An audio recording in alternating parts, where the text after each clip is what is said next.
पानी पनि कति पर्यो हो कि राति 2 बजेदेखि परेर यहाँ बगलै जस्तो गरिसक्यो। यो हेर वरिपरिको यो वातावरण हेर त यो के हो यो यस्तो यो आमामामामा यो बगौला जस्तो खाल्डा खुल्टी परेर हेर न यो रोड वरिपरिको वातावरण हेर।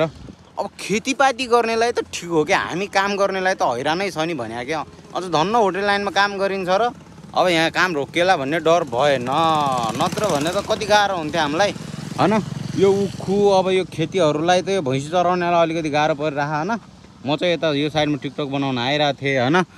हिजोदेखि पानी परेर यो आमा हो के साह्रो पानी पर्या हो कि यस्तो पानी पनि लाइ अचम्म। मलाई त रिसै उठ्यो क्या भने क्या। अनि अब बाहिर घुम्न पनि जान पाइएन, बाहिर केही खाना जाउँ भने पनि पाइएन। अनि के गर्ने, यो गाउँघर जस्तो पारा भयो। यहाँ त खलालाला पानी पर्या छ, काम घरिचोटि रोकिदिएको छ हैन। अनि अब हाम्रो काम चालु भयो नि अब होटल कस्टमरहरू खासै आउँदैन क्या पानी परेको बेला। अब यो वरिपरिको वातावरण हेरेर तपाईँहरूले प्रिडिक्ट गर्न सक्नुहुन्छ कस्तो पानी परेको छ। अझ यो त कम हो, धेरै कम हो। अझ म बाहिर डुल्न सकिरहेको छु हैन।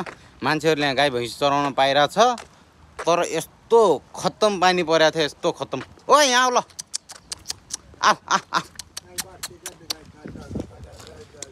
हैन। ए अरे यो दुईटालाई चाहिँ मैले पाले है डगरेर। के छ हालखबर, के छ हालखबर? ओइ हिलो छ मासालाई, हिलो गन्दा गर्ने हो मलाई तिमीहरूले।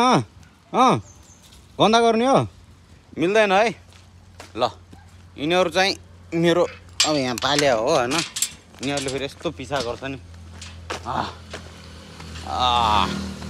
हेर यो गिलो वरिपरिको गिलो यस्तो गिलो भइरहेछ वरिपरि हैन। ए यिनीहरूको चकचक सो पानी धेरै परिरहेको। तपाईँकोतिर कस्तो छ खबर गर्नु होला गाइस।